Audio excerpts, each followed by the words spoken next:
The greatest Allied triumph of 1944 occurred not amid the thunder of artillery or the clash of armored columns, but within the quiet confines of a conference room. During the closing months of that brutal year, the Western Front teetered on the edge of catastrophe. While the Battle of the Bulge remains etched in popular memory as Germany's final desperate thrust, few comprehend the true reasons the Allies managed to withstand it. The genuine turning point emerged not from heroic last stands or fortunate circumstances, but from a singular strategic decision executed behind locked doors, coupled with meticulous preparation that remained hidden from everyone except the highest echelons of command. When Supreme Commander Eisenhower posed his critical question to Patton, inquiring how rapidly he could launch an offensive, Patton's instantaneous response of 48 hours represented neither reckless bravado nor improvisation. Instead, it stemmed from secret contingency planning completed weeks earlier, preparation that would fundamentally alter the battle's outcome and potentially reshape the entire Western European campaign. This concealed groundwork constitutes one of the most underappreciated strategic decisions of the entire Second World War. As 1944 drew toward its close, most Allied commanders believed the Western European theater had entered its final phase. 6 months after breaking out from the Normandy beaches, American and British forces had liberated France, advanced through Belgium, and now stood poised along Germany's borders. The front lines stretched thin and weather-worn, manned by exhausted troops, yet they appeared stable. In warfare, however, stability often masks the most dangerous illusions. Dwight Eisenhower, serving as Supreme Allied Commander, assessed German military capability as too degraded to mount any significant offensive operations. Intelligence assessments reinforced this perspective.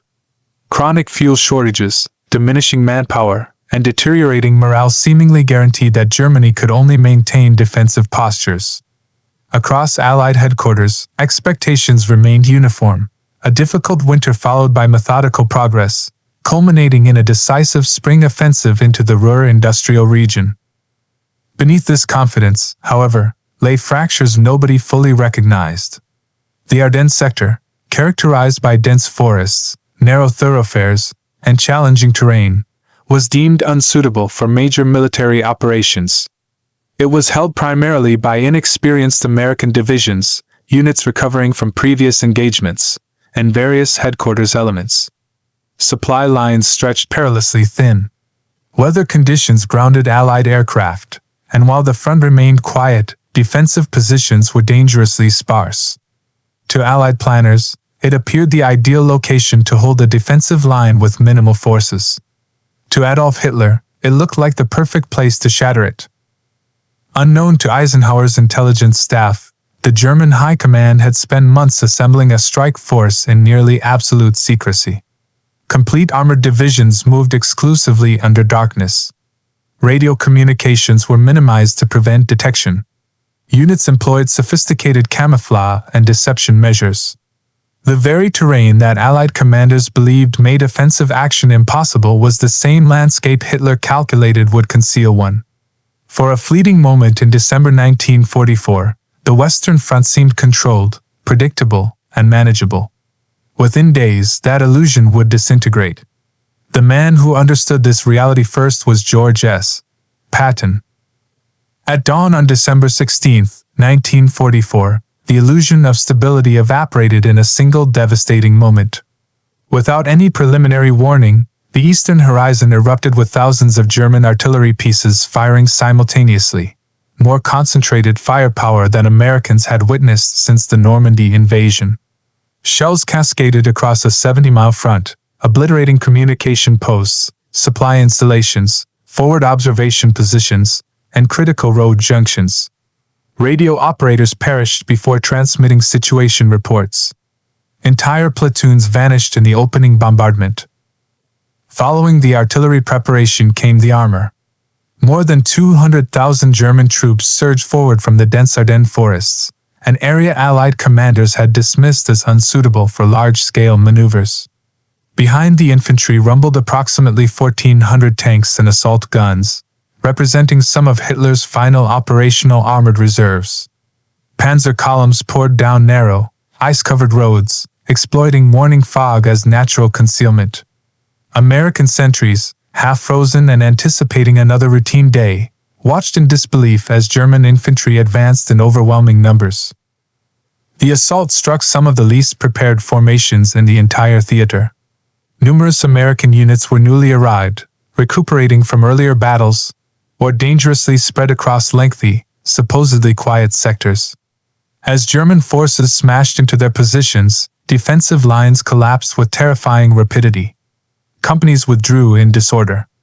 Roads filled with retreating vehicles, abandoned equipment, and wounded soldiers stumbling through snow. Within hours, the disaster's magnitude became unmistakable. Communications across the front deteriorated completely. Field commanders received contradictory reports, some describing minor probes, others reporting total collapses. Weather conditions rendered aerial reconnaissance virtually impossible. Allied aircraft remained grounded by fog, sleet, and one of Europe's coldest winters in decades. The fog that blinded Allied observation became perfect cover for German armor. As morning transitioned to afternoon, a massive bulge, an ever-widening wedge, began tearing open the Allied line. Bastogne, a vital road junction at the region's center, suddenly faced imminent threat. Should Bastogne fall, German armored spearheads could reach the Meuse River, split American forces in half, and unravel the entire Western Front. At SHEF headquarters, Eisenhower and his staff watched the situation spiral beyond anyone's predictions. Reports arrived too rapidly to verify. Divisions overrun, regiments surrounded, entire units disappearing from situation maps. Officers struggled to comprehend the chaos. Was this a local breakthrough or a full-scale strategic offensive? One fact became undeniable. This wasn't a raid or spoiling attack. This represented a major German gamble, Hitler's final desperate attempt to alter the war's trajectory. By December 16th end, Eisenhower confronted the most serious crisis since the Normandy landings. While most commanders scrambled to understand what was happening, one man had already begun calculating what needed to be done: George S. Patton. By December 19th, the German breakthrough scale had become impossible to deny. What began as scattered reports of local collapses now formed a single terrifying picture: a massive armored thrust driving straight toward the Allied line's heart. The Bulge's western edge widened hourly. Bastogne was nearly encircled. Entire American units were cut off, unable to retreat or receive supplies. It was clear that without immediate and decisive Allied response, the German offensive could tear the entire front in two. Eisenhower called for an emergency conference at Verdun. The symbolism was unmistakable. Verdun had been the crucible of crisis in the First World War. Now, 2 decades later, it would serve the same purpose. As generals and staff officers arrived through freezing winds and snow-choked roads, the atmosphere reflected shock and disbelief. Nobody had anticipated an offensive of this magnitude, certainly not here, not now. Inside the command room, maps covered with red arrows depicted grim reality. German spearheads were plunging deep toward the Meuse River. Key road junctions were falling in rapid succession. Weather still grounded Allied aircraft, removing their greatest advantage. Everywhere across the Ardennes, American forces fought isolated, outnumbered, and uncertain about what lay beyond the next ridge. Eisenhower opened the meeting bluntly. There was no time for recriminations, no time for debate. The German attack had achieved complete strategic surprise. The Allied line was buckling, and the situation was deteriorating faster than headquarters could react. The question was no longer, "How bad is it?"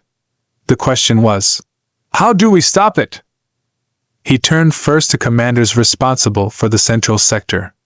Omar Bradley's staff estimated it would require 6 to 8 days to shift sufficient forces to form a coherent counterattack. Other generals were equally cautious. Winter roads were treacherous. Traffic congestion stretched for miles. Units were entangled in complex supply routes that couldn't simply be uprooted overnight.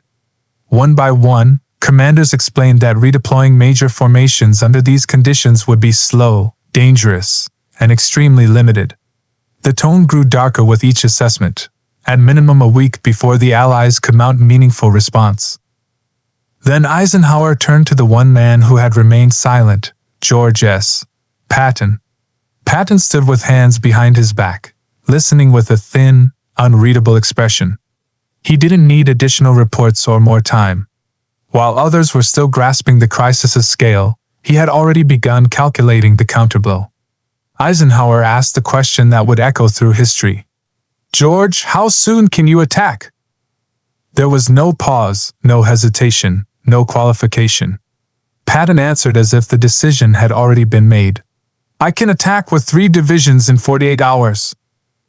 The room fell silent. Some officers exchanged glances, certain they had misheard. Others simply stared. Nobody believed it possible.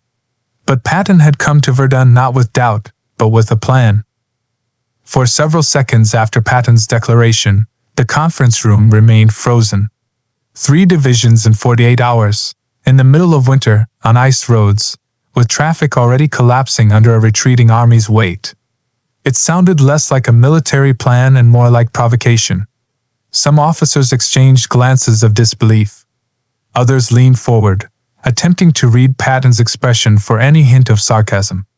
There was none. Eisenhower narrowed his eyes. "George, this is serious. I need a real estimate." Patton didn't flinch. 48 hours is the estimate. To men in that room, men hardened by years of warfare, this remained unthinkable. Moving an entire field army wasn't simply a matter of telling troops to march north. It meant reconfiguring every supply line, every fuel depot, every artillery position, every traffic control point across hundreds of miles. Under ideal circumstances, it would be monumental. Under these circumstances, snow, ice, fog, chaos, it bordered on impossible. One logistics officer, unable to restrain himself, muttered, "There's no way." Patton heard him. "There is," he replied, "because the orders are already written." Every head turned. Patton then revealed what nobody in the room had known. For weeks, long before the German offensive began, he had quietly ordered his staff to develop contingency plans for a rapid pivot north. Not one plan, 3.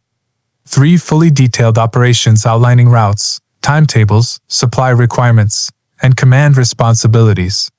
While others believed the Ardennes was too quiet for major German movement, Patton's instinct suggested otherwise. Unlike most commanders, he trusted his instincts enough to prepare for the scenario nobody else expected. Eisenhower's stern expression slowly shifted into something else, part surprise, part calculation.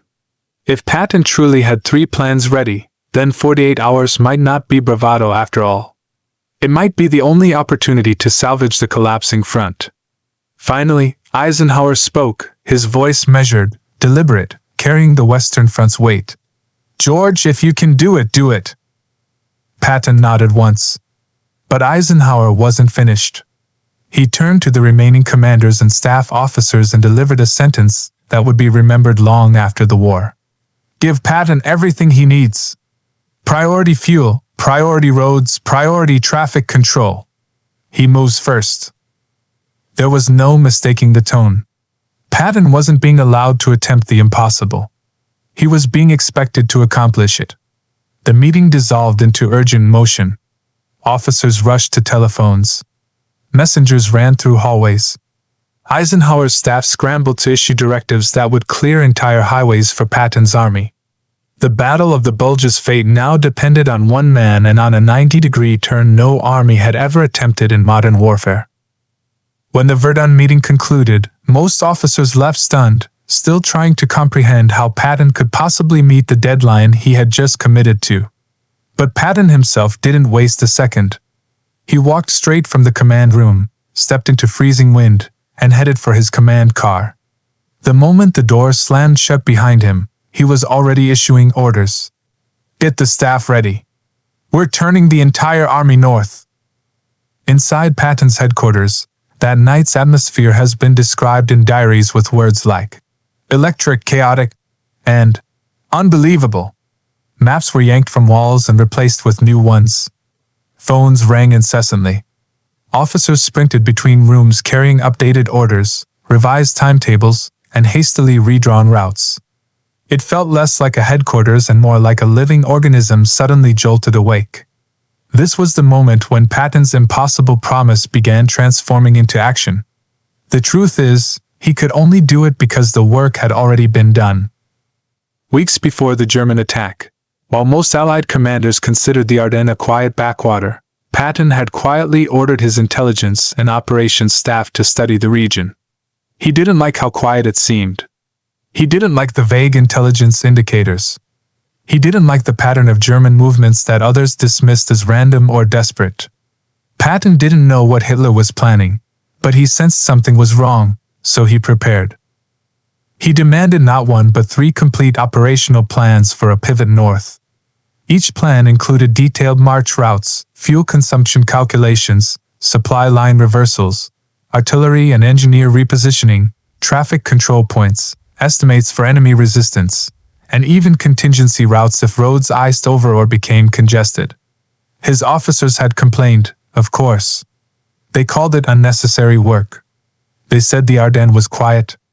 They told him he was chasing shadows. But Patton insisted anyway. Now, as the German offensive roared forward and the Western Front began to crumble, Patton's shadow planning became the most valuable preparation in the entire theater of war. He didn't need days to strategize. He didn't need to wait for updated intelligence. He didn't need to invent a plan from scratch. All he needed was Eisenhower's approval, and he had it. Within hours, entire columns of tanks and support vehicles were rerouted. Units preparing for their own offensives suddenly received orders to break camp and move immediately, in freezing temperatures, through narrow French roads already crammed with retreating forces. Military police units were deployed along key intersections to direct traffic night and day. Fuel trucks were sent racing ahead to establish forward dumps along the new axis of advance. Artillery regiments began calculating firing lines for positions they hadn't expected to occupy. Engineering battalions prepared to clear roads, construct makeshift bridges, and tow vehicles from ice and snow. Everything Patton had quietly planned was now happening in real time. But the maneuver's scale was unprecedented. No modern army had ever attempted to reorient itself 90 degrees across hundreds of miles in winter under pressure, while preparing to attack a fully mobilized enemy. The Third Army wasn't simply changing direction. It was reinventing its entire operational posture. In less than 2 days, Patton moved among his staff like a force of nature. He demanded precise updates on which units were moving, which roads were blocked, which fuel dumps were ready, and which formations would arrive first. He personally checked radio networks, reviewed march tables, and questioned officers on timing down to the minute. According to several accounts, he seemed almost energized by the task scale, as if this crisis was the exact battlefield challenge he had been waiting for. Behind every frantic order, every redrawn map, every shouted instruction, one truth stood out: Patton wasn't improvising. He wasn't gambling. He wasn't hoping. He was executing a plan he had been perfecting long before the crisis began, a plan almost nobody knew existed. By the night of December 19th, while most Allied commanders were still digesting the crisis's scale, Patton's Third Army was already in motion. Not fully, not perfectly, but moving, frantically, aggressively, relentlessly. The kind of movement that only happens when an entire command structure is being ripped from one direction and thrust into another. Convoys that had been heading east suddenly turned north. Units that had been preparing to attack in one sector were ordered to pack instantly. Battalions that had expected a quiet winter were told to march now through snow, ice, and darkness.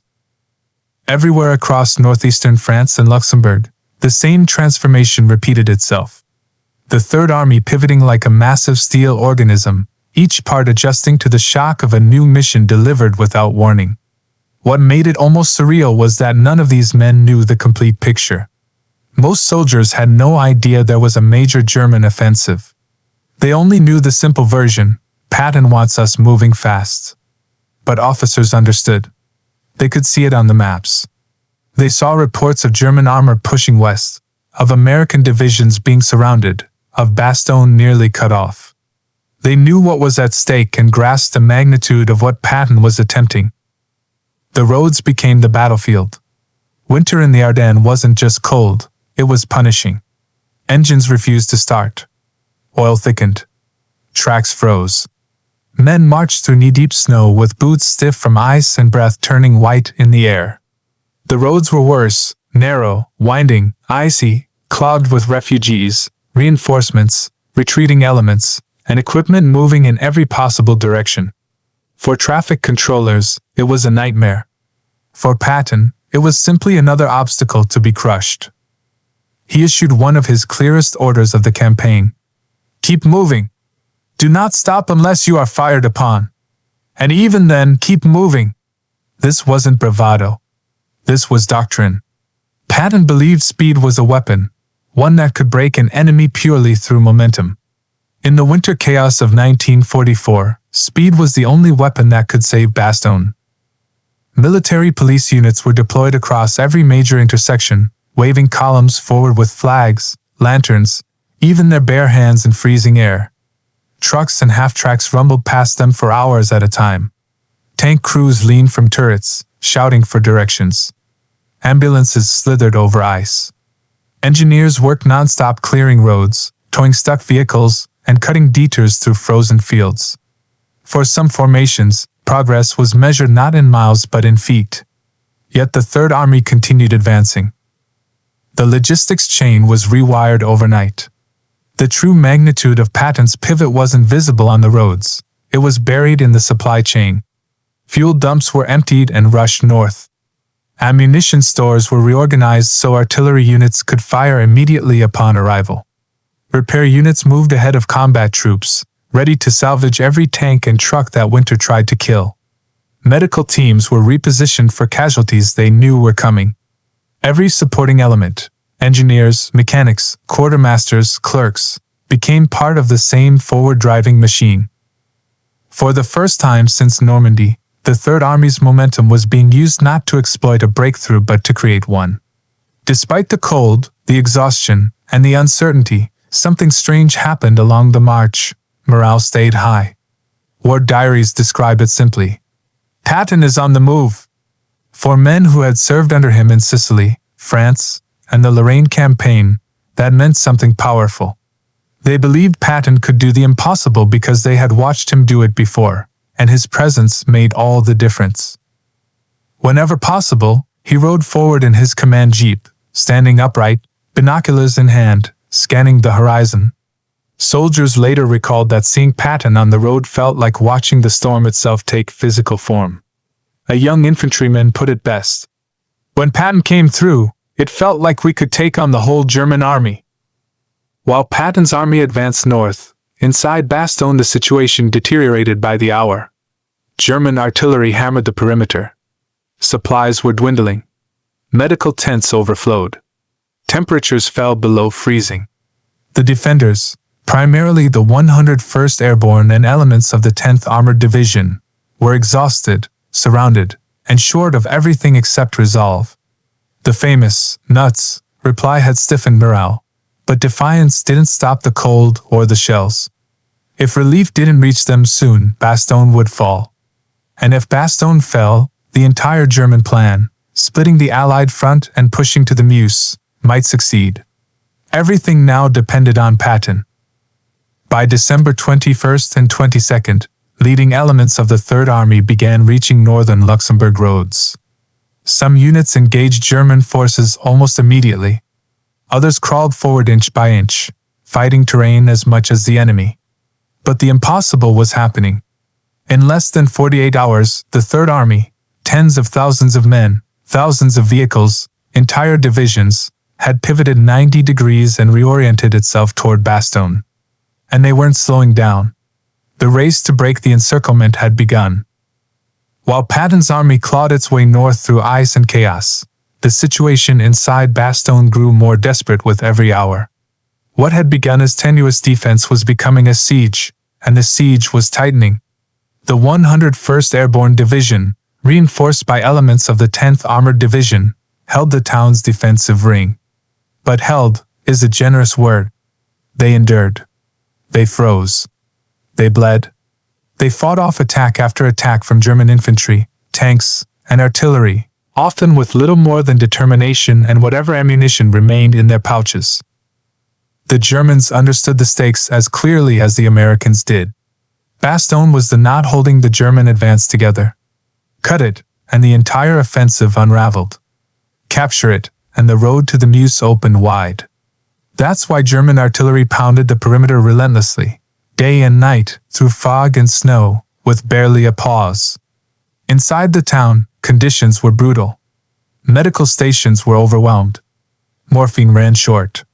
Bandages were scavenged, washed, reused. The wounded lay in frigid aid stations, their breath freezing above them in small clouds. Doctors worked by lantern light, wrapped in blankets, their hands shaking from exhaustion and cold. Everywhere, the same question hung over the defenders: when will relief arrive?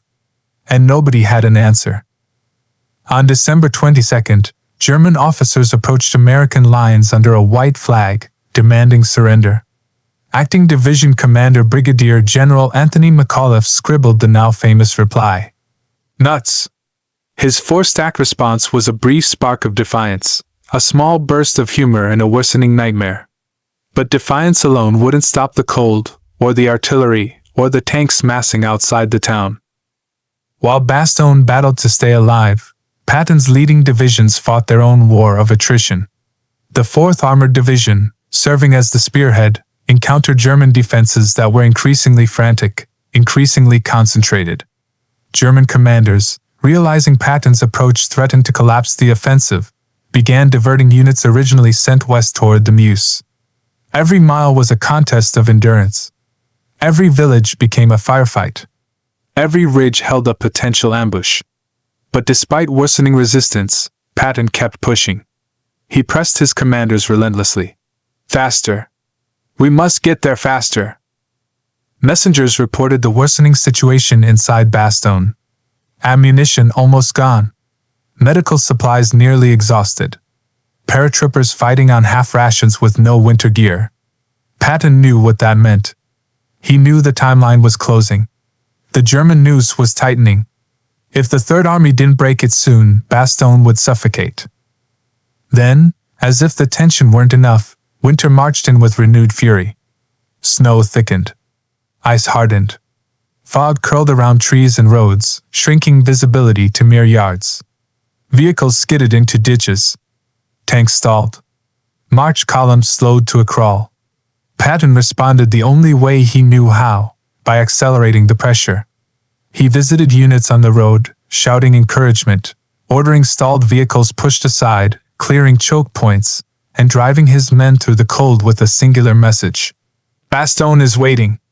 We do not stop. Morale held, barely, but it held. By December 24th and 25th, the defenders inside Bastogne were nearly at the limit of human endurance. German artillery increased in intensity. Some foxholes were reduced to muddy craters filled with ice and slush. The wounded shivered in basements as shells cracked overhead. McAuliffe's staff kept up a brave face, but privately they knew if relief didn't reach them soon, the lines would eventually break. Meanwhile, the Third Army was closing the distance.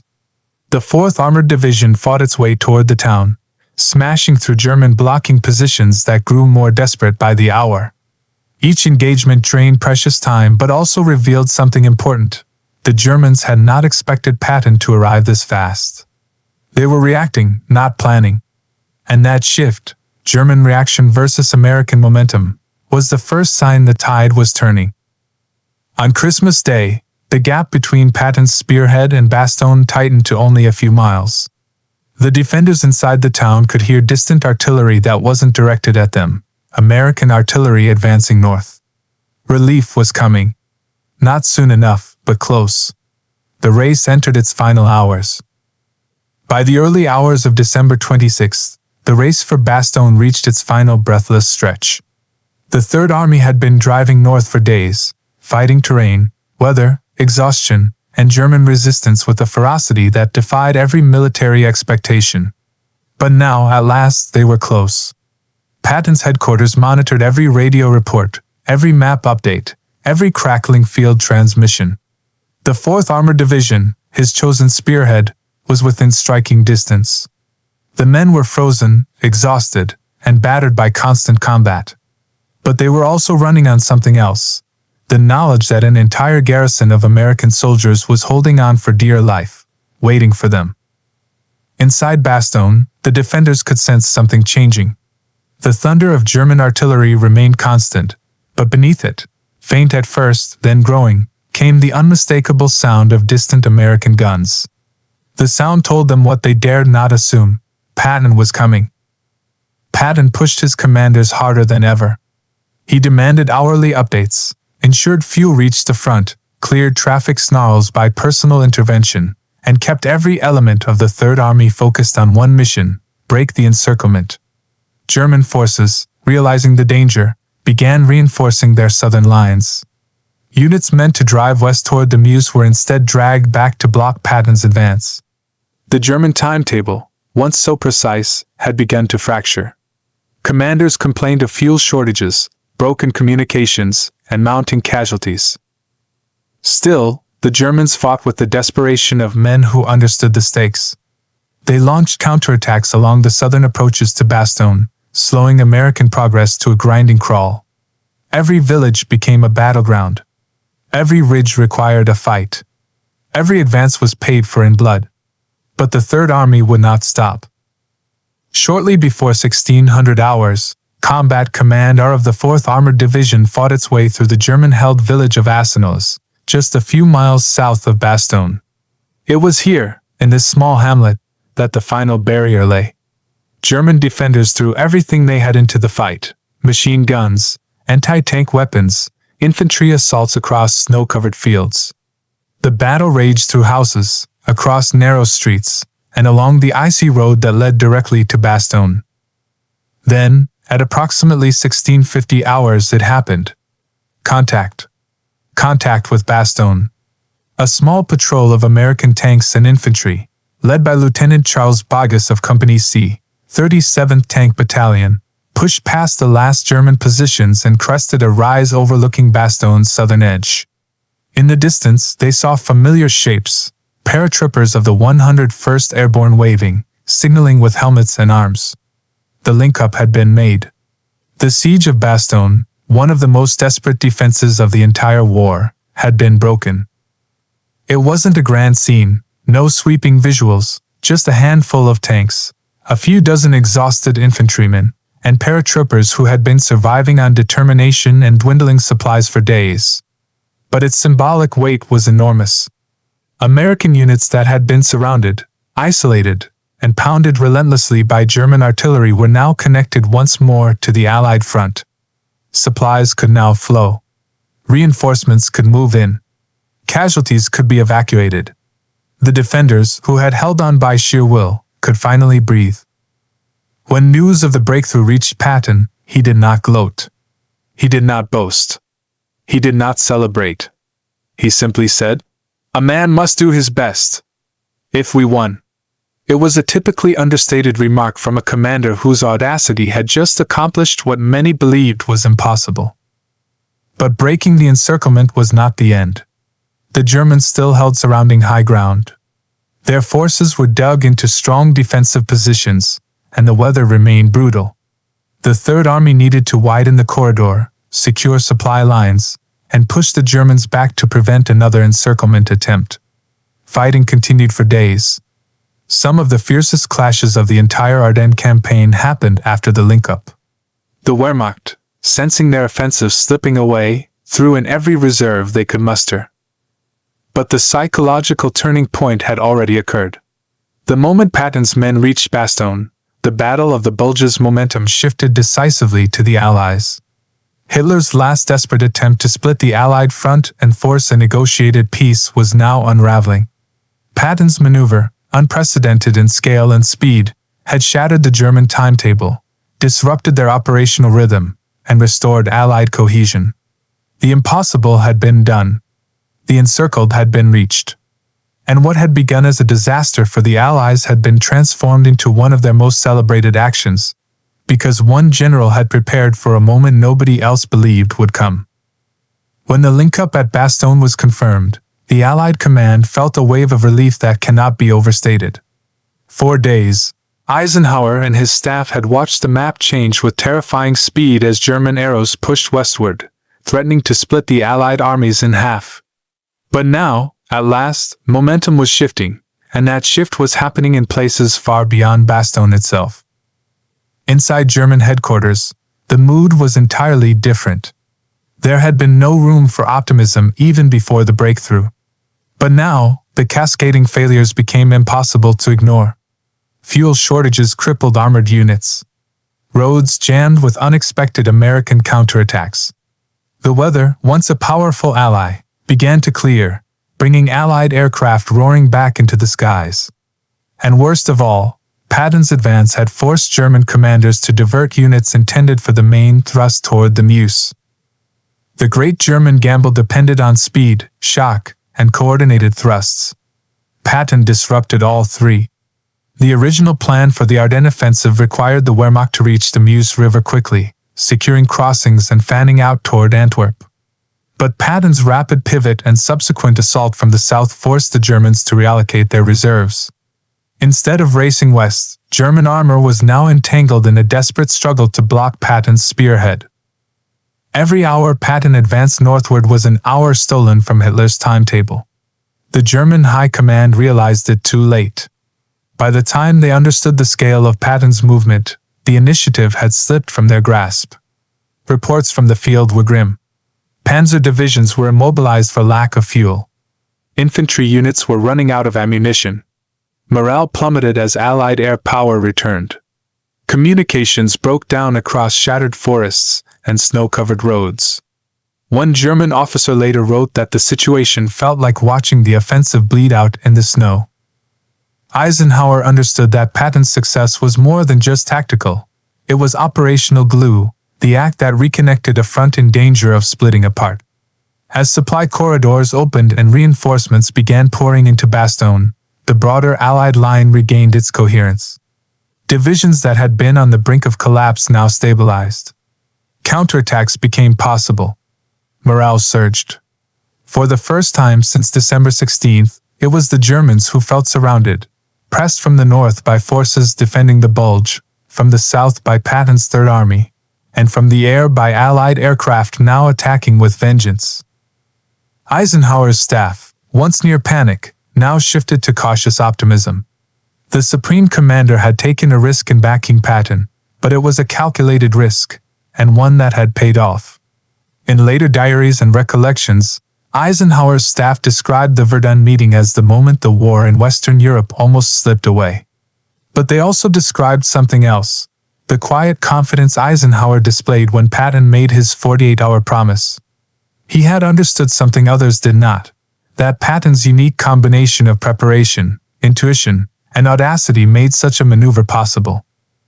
After the link-up, Eisenhower reportedly told his inner circle, "Patton's maneuver was the most brilliant operation of the war." For a commander who rarely used superlatives, this was a staggering compliment. Eisenhower recognized that the relief of Bastogne was not accidental. It was the result of a commander who not only anticipated the enemy's move but shaped the battlefield before the crisis arrived. By early January 1945, the German offensive was unraveling. The Allies launched coordinated counterattacks from north and south, squeezing the Bulge like a closing fist. The German advance stalled, then retreated. Entire armored divisions, unable to refuel, were abandoned or destroyed. The Ardennes forest became a graveyard of tanks and trucks. Field commanders reported catastrophic shortages. One wrote, "Without fuel, we are no longer an army." Meanwhile, the Allies had regained all ground lost during the initial German surge. The counteroffensive continued through snowstorms and frozen forests until the lines were restored and then pushed forward. For Germany, the cost of the Ardennes offensive was devastating. Their last strategic reserves were gone. Their final hope for a negotiated peace evaporated. Their armored strength never recovered. Their ability to resist the upcoming Allied drive into Germany collapsed. What Hitler envisioned as a decisive counterblow had become a strategic catastrophe. For Patton, the relief of Bastogne was not simply a tactical achievement. It was the culmination of a philosophy he carried throughout the war: anticipate the unexpected, act decisively, and strike before the enemy can think. His preemptive planning and the speed with which he executed it turned what could have been the Allies' greatest defeat since Kasserine Pass into a pivotal moment of regained momentum. Historians now view the Third Army's pivot as a case study in operational brilliance. Students of military strategy still analyze Patton's ability to transform intuition into preparation and preparation into action under extreme time pressure. The psychological effect on Allied troops was immense. Soldiers who felt isolated and abandoned suddenly saw Patton's tanks rolling toward them through snow and smoke. The relief was not just physical, it was symbolic. A man who refused to accept the impossible had arrived to break the impossible. And as the German offensive collapsed, one truth became clear to every Allied commander: the battle had turned because Patton had turned his army first. By January 1945, the Ardennes offensive had become what German commanders privately feared it would be: a catastrophic failure. The Allies had regained almost all ground lost during Hitler's surprise attack. The German armored spearheads were broken, their fuel exhausted, their reserves spent. What began as a daring gamble to split the Allied armies ended as a slow, grinding collapse through snow and ice. But amid the wreckage of the Ardennes, one operation stood out. One maneuver that historians, officers, and even the soldiers who lived through it still struggled to fully comprehend: the Third Army's 90-degree turn in 48 hours. To Eisenhower's staff, it wasn't just fast or bold, it was unprecedented. No modern army had ever executed such a reorientation under combat conditions, in winter, across congested roads, while fighting a fully mobilized enemy. The scale alone defied logic. The speed gave it an almost mythic quality. And the most astonishing part was this: Patton had prepared for it before anyone knew it would be needed. In the days following the relief of Bastogne, Eisenhower reviewed after-action reports, staff diaries, and first-hand accounts. The more he read, the more extraordinary the story became. Refugees moving through snow-choked roads had watched endless columns of tanks pushing north. Engineers had described chopping through frozen ground with numb hands. Staff officers had recalled rewriting entire operational plans in hours rather than days. And at the center of it all was Patton, demanding updates by the minute, visiting units in person, and driving his men with a sense of urgency that radiated through the entire army. Eisenhower was not a man given to dramatic praise. His leadership style was calm, measured, and deeply focused on coalition unity. But when it came to Patton, especially in these critical days, he spoke with admiration few had heard before. To one group of officers he remarked, "Patton's maneuver was a masterpiece. It altered the course of the battle and perhaps the war." That was no ceremonial compliment. It was an honest assessment from the commander responsible for the entire Western Front.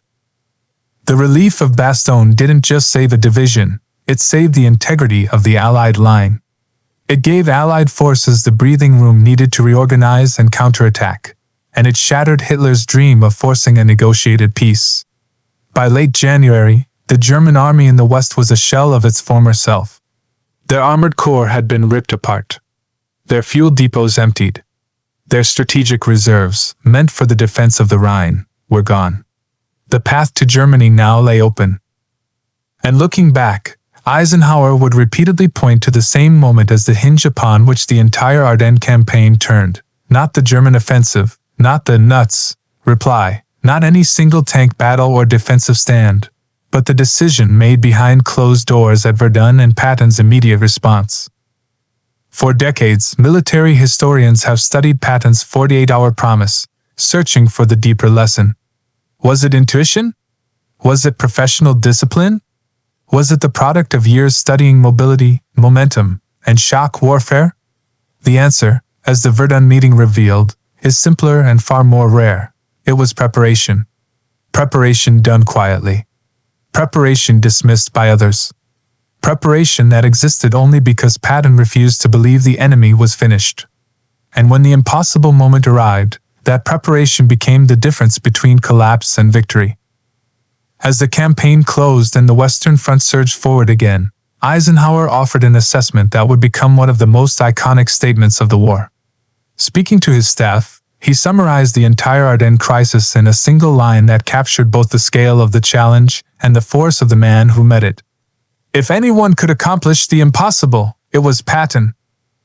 80 years later, that remains the legacy of the 90-degree turn, a maneuver born not of luck, but of foresight, discipline, and leadership of the rarest kind.